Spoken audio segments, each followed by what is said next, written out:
Assalamu alaikum prep class. How are you? Hope so you all are fine and had a meaty Eid. Okay, so students, so let's start because our exams are coming soon, so we have to wind up our syllabuses also. So students, today we will do page number 10. Start using a.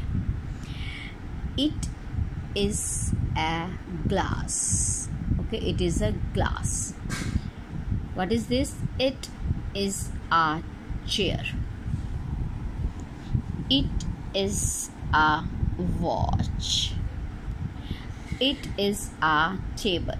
Table. It is a pencil. It is a cup. It is a dog. It is a spoon.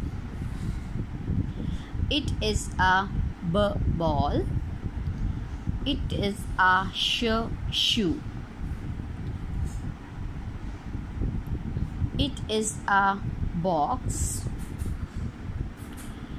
It is a door.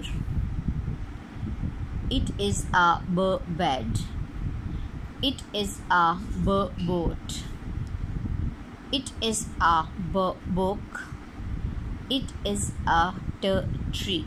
Okay, read the complete page and see the pictures and see the starting sounds.